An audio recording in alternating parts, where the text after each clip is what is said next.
오늘은 제사와 성소에 대해서 살펴보겠습니다. 제사의 의미가 로마서 12장 1절에서 2절에 잘 나타나 있습니다. 너희 몸을 하나님이 기뻐하시는 거룩한 산제사로 드리라. 이는 너희의 드릴 영적 예배니라. 너희는 이 세대를 본받지 말고 오직 마음을 새롭게 함으로 변화를 받아 하나님의 선하시고 기뻐하시고 온전한 뜻이 무엇인지 분별하도록 하라. 우리 몸을 산 제물로 제사를 드리라고 합니다. 그리스도의 몸이 아니라 우리의 몸으로 산 제사를 드리는 것이 곧 교회, 성전이 되어 영적 예배를 드릴 수 있게 되는 것입니다. 제사의 의미는 마음을 새롭게 함으로 변화를 받아 거룩하게 되는 것이 제사를 드리는 목적이 됩니다. 이것은 제사 중에 번제를 말합니다. 번제는 속죄와 완전한 헌신의 표로 그리스도와 죄인의 완전한 연합을 하나님께서 기뻐하시고 선하시다고 하며 그분의 온전한 뜻이라고 하십니다. 그리스도의 십자가는 그리스도와 함께 죄인이 못 박혀 죽음으로 죄인의 자아부인을 표상하고 완전한 제물을 드리는 것이 번제의 의미입니다. 번제는 하늘의 불로 태워짐으로 또한 하늘의 성령이 임하심을 의미하며 죄인이 거듭남으로 새롭게 창조되어지는 하나님의 창조력을 나타내어 생명은 창조로서 가능한 것이며 생명의 능력을 받는 것이 하나님께서 우리를 향한 뜻이라고 말씀하고 있는 것입니다. 제사의 번제를 살펴보게 되면 죄인이 성막문 안으로 희생동물을 가져와 자신의 손을 그 머리에 얹고 자신의 죄를 전가시키고 안수하는데 이는 짐승은 그리스도를 표상하며 그리스도께 죄를 전가하고 안수한다는 것은 죄인과 그리스도의 연합을 의미하고 동일시 되어지는 것을 말합니다. 죄가 전가한다는 것은 죄인에게 더 이상 죄가 없는 마음의 상태를 표상하는 것입니다. 이는 죄인이 거룩하게 되었음을 말하고 죄와 사망의 법에서 해방되어 생명과 성령의 법이 지배함을 의미합니다. 곧 죄인에게서 의가 창조되므로 의인이 되었음을 말합니다. 우리는 흔히 죄인 대신 짐승이 죽고 자신을 대신하여 죽은 것이기 때문에 자신은 죽지 않아도 의롭게 된 것이라고 감사하게 생각하며 은혜라고 말하는데 죄에서 자유하게 되었다는 의미를 오해하고 죄를 전가시키는 안수의 의미를 잘 모르는 것입니다. 죄의 전가는 죄인에게서 죄를 제거하여 죄를 짓지 않는 상태가 되도록 만드는 능력으로 거룩한 상태가 되도록 만들어주는 것이 사랑입니다. 죄인에게 이기심을 그대로 놔두고 죄를 전가시켜 죄 있는 상태로 거룩하게 만드는 것이 아닙니다. 죄가 있는 한 거룩한 상태가 될 수 없습니다. 계속 죄를 짓는 상태에서 용서한다면 도리어 죄를 조장하는 결과가 되는 것입니다. 이것은 죄의 본성을 그대로 놔두고 어쩔 수 없는 죄인이라 죄를 지을 수밖에 없으니 짐승만 잡아라. 그러면 죄를 지어도 내가 용서해 줄게 라고 말하는 것이 사랑이며 은혜라고 생각하는 것입니다. 이것의 의미는 죄의 짐은 가져가지 않고 용서만 받는 것과 같은 것입니다. 십자가의 죽음은 죄의 짐을 모두 내려놓는 상태를 말하고 죄의 짐을 모두 다 내려놓지 않으면 거룩이라고 할 수 없습니다. 이렇게 짐승에게 죄를 전가하고 안수하는 것은 수고하고 무거운 짐을 다 내게로 가져오라고 하실 때 전부를 가져가 내려놓음을 표상합니다. 일부가 아닌 모두를 그리스도께 가져갈 때 쉼을 얻게 되는데 죄의 전가와 안수는 완전한 쉼이 이르러 옴을 상징하고 이렇게 된 상태를 거룩한 제사라고 부르는 것입니다. 거룩한 상태가 되도록 만드는 것이 십자가의 그리스도의 죽음이며 그렇게 하여 교회가 된 것입니다. 그러면 그때부터 사랑의 교제가 이루어지는데 그리스도를 사랑하고 그분의 말씀 곧 법이 지켜지게 되는 것입니다. 이것은 성령이 오심으로 그리스도와 하나님께서 죄인 안에 거처를 삼고 함께 살게 되는데 성소 안에 같이 살게 되는 성화의 삶이 시작되는 것입니다. 이것이 죄를 전가시키고 안수하는 깊은 영적 의미입니다.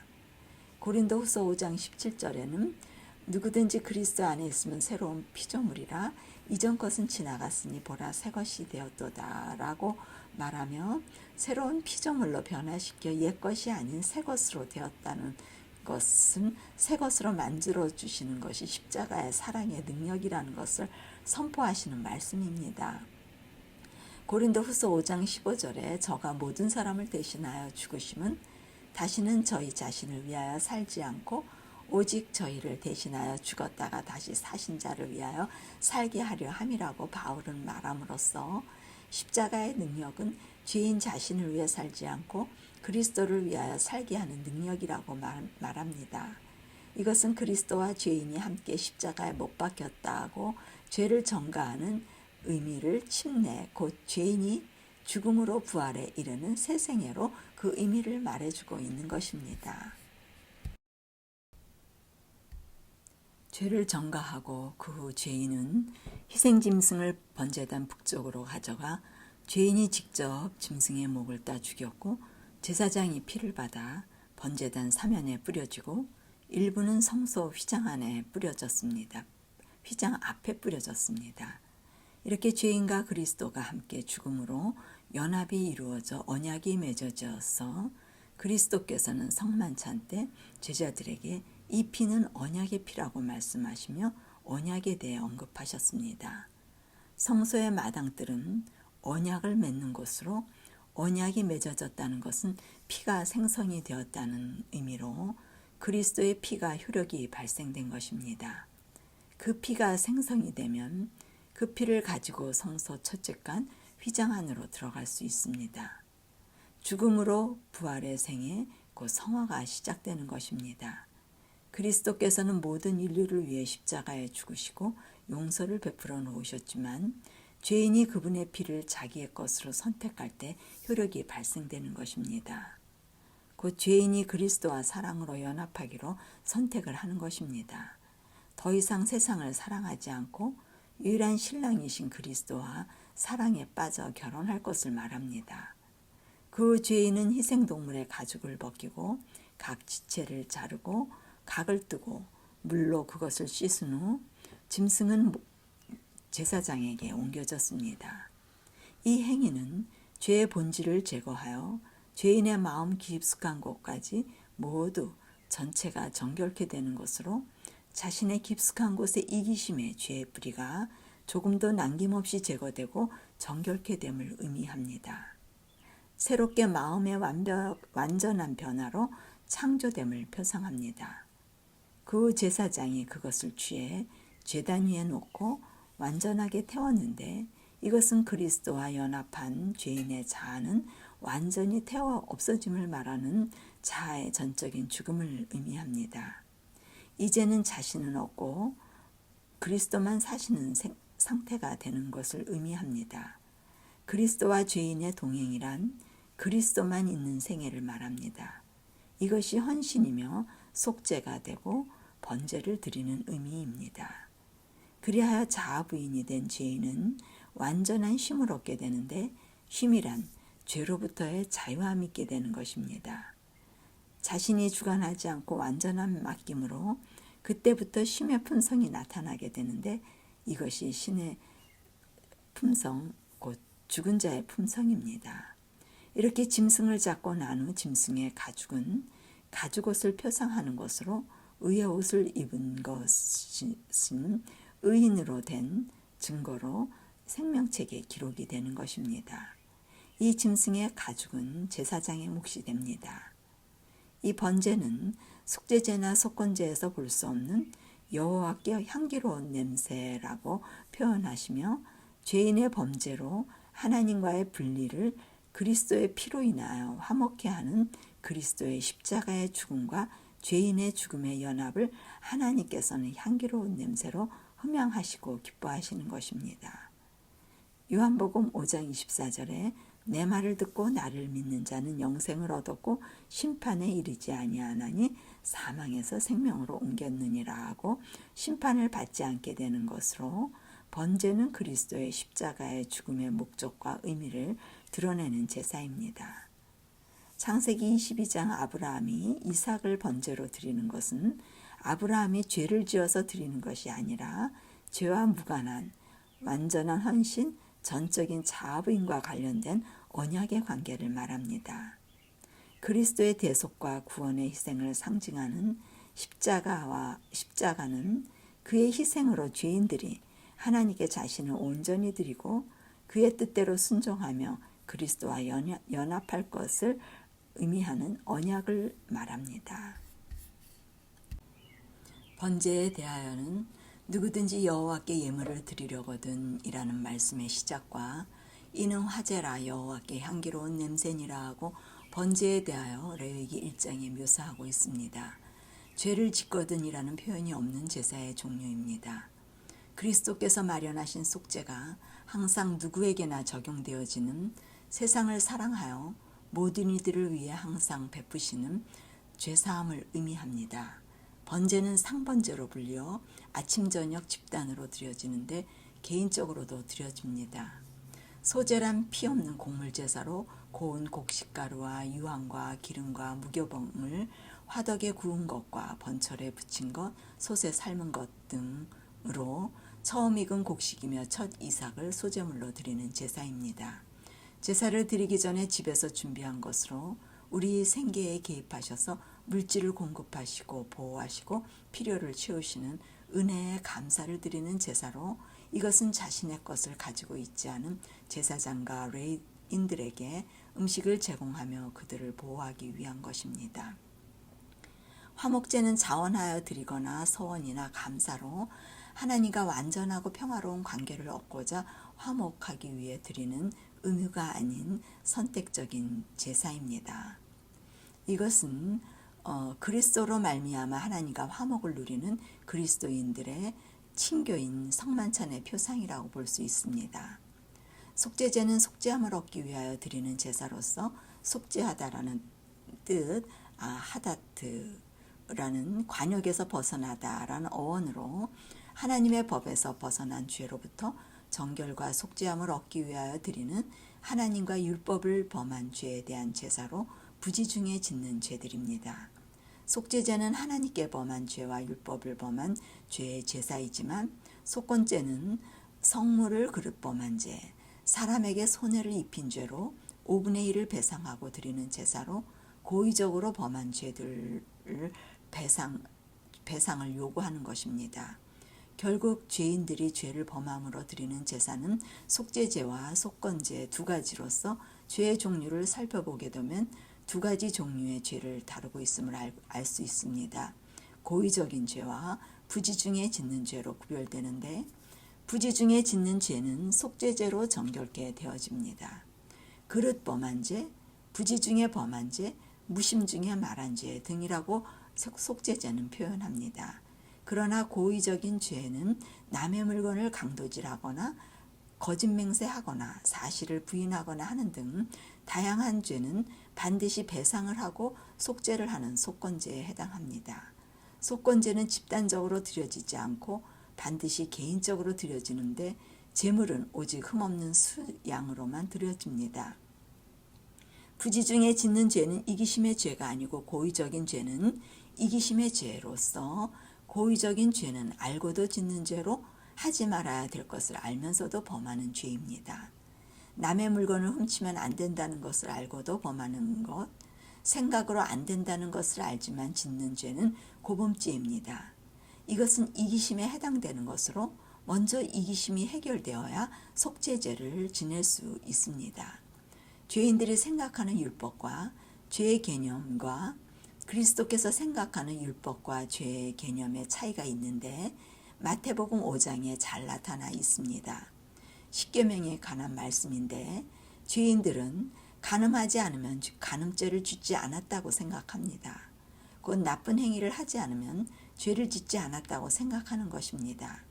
그러나 예수님께서는 마음으로 간음하는 것도 죄라고 말합니다.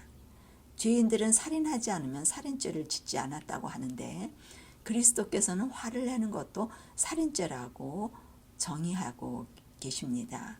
이것이 죄인과 그리스도와의 율법과 죄에 대한 개념이 다른 것입니다. 우리는 알고도 짓고 모르고도 짓는 죄를 다 용서해달라고 기도합니다. 이것은 죄가 무엇인지 모르는 것입니다. 죄는 분명히 아는 죄와 모르는 죄를 구분하고 달리 취급하도록 성령께서 일하시는 일이 고의적으로 죄를 짓지 않도록 또 같은 죄를 반복하지 않도록 의를 주시고 그것에 대하여 알려주시는 것입니다. 속건죄에 대하여도 고의적인 죄를 불신이 아니고 실수와 실족을 범하는 죄라고 생각한다면 죄의 본질을 잘 다루지 못하고 기준이 없어 관련된 바른 제사의 개념이 없어지게 됩니다.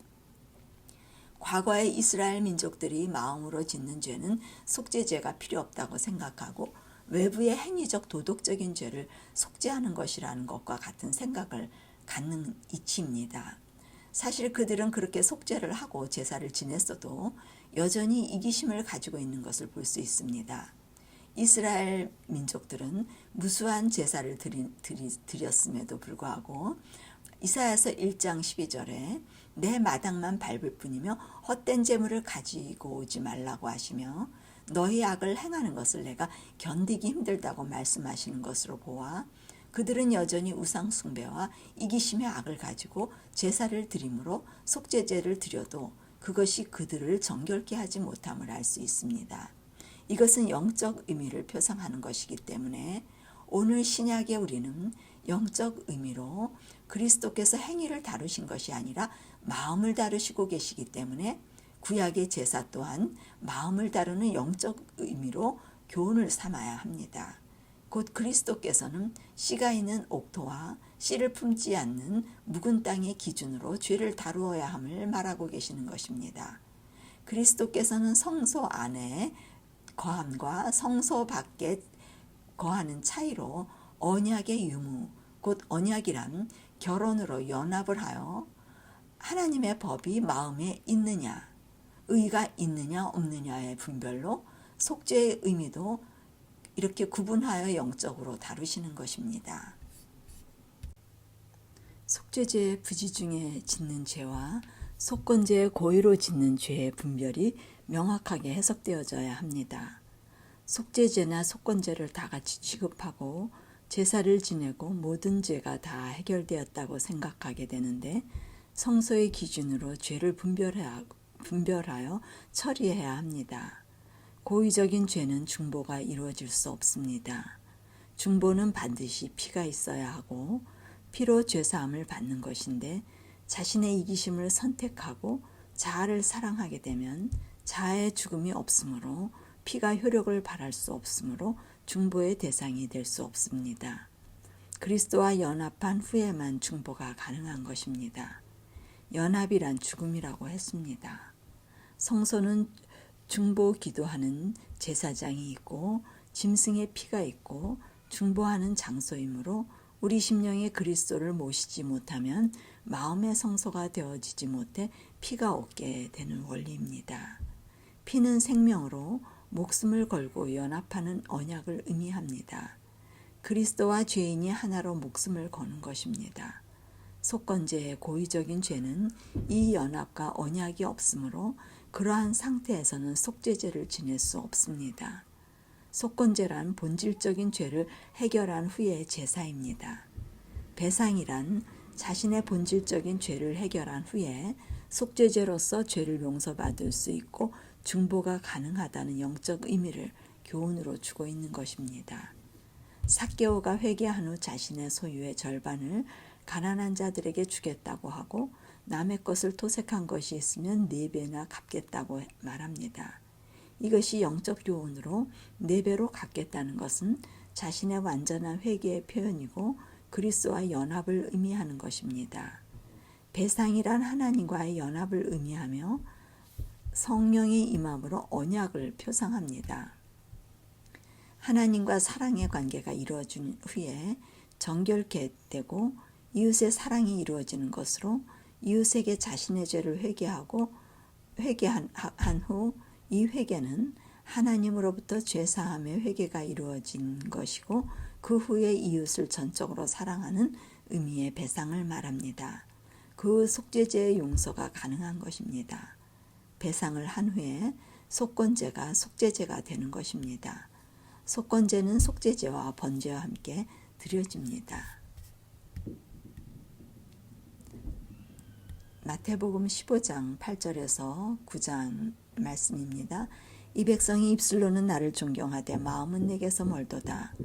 사람의 계명으로 교훈을 삼아 가르치니 나를 헛되이 경배하는도다 하였느니라 하시고, 하나님의 백성들이 입술로는 하나님을 존경한다고 합니다. 믿음을 고백하고 하나님을 사랑한다고 말하지만 마음은 멀다고 합니다. 마음의 변화가 이루어지지 않고 행위만 하는 신앙을 사람의 계명을 지키는 것이라고 합니다.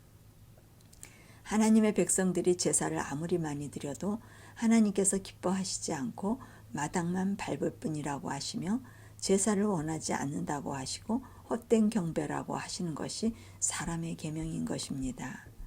긍휼과 자비를 원하신다고 말씀하시는 것은 무조건 죄를 지으면 짐승을 잡는 형식적인 것이 아니라 진정한 죄의 용서는 성령이 임하심으로 하나님의 형상이 회복되어 긍휼과 자비의 하나님의 능력이 나타나는 것으로 하나님의 계명을 지키게 되는 것입니다. 곧 씨를 품은 옥토에 대한 이야기와 성소의 이야기가 됩니다. 제사는 죄의 용서의 처리의 방법을 보여주는데 죄의 용서의 결과는 하나님의 능력이 나타나 그리스도의 품성이 따르는 것이 제사의 목적이 되는 것입니다. 그리고 제사는 중보로서 죄의 용서가 가능하다는 의미입니다. 성소는 중보가 가능하지 않은 것을 다루지 않는데 성소 자체가 거룩하게 하는 곳이기 때문입니다. 물론 이스라엘 민족들은 거룩하지 않아도 제사를 지내러 성소 안으로 들어가 반복적인 짐승을 잡고 죄를 해결하는 상태로 여전히 그들은 매번 짐승을 잡고 속죄를 받을 때마다 영적 의미를 알고 죄를 짓지 않는 상태가 되도록 죄를 전가시키는 짐승의 죽음의 의미를 알아야 하지만 그들은 영적 의미를 깨닫지 못하고 형식화되어 버린 것을 말합니다. 그러나 그들의 모습이 우리의 모습일 수 있습니다. 제사의 영적 의미는 한 번의 제사로 십자가의 능력이 나타남을 표상하고 있는 것입니다. 과거 구약은 죄인들이 죄를 질 때마다 짐승을 계속적으로 죽였지만 신약의 그리스도의 죽음은 한 번으로 이루어졌듯이 제사의 의미도 한 번의 과정이 구원의 모든 과정을 알려주고 있는 것입니다. 하나님의 계명과 사람의 계명의 차이는 그리스도와 연합의 유무가 됩니다. 이것은 또한 성령의 임하심의 여부로 의가 심령 속에 창조되었는가, 그것으로 계명을 지키는가 지키지 못하는 자로 분별되어지는 것입니다. 이 시간 제사와 번제의 의미와 제사의 종류를 통하여 하나님께서 죄를 처리하시는 방법을 깨닫고 자신 안에 처리해야 할 죄가 무엇인지 살피셔서 성령의 인도하심으로 하나님과의 바른 교제가 이루어질 수 있도록 온전한 제사를 드리심으로 하늘의 능력을 얻는 여러분들이 되시기를 바라고 말씀을 마치겠습니다.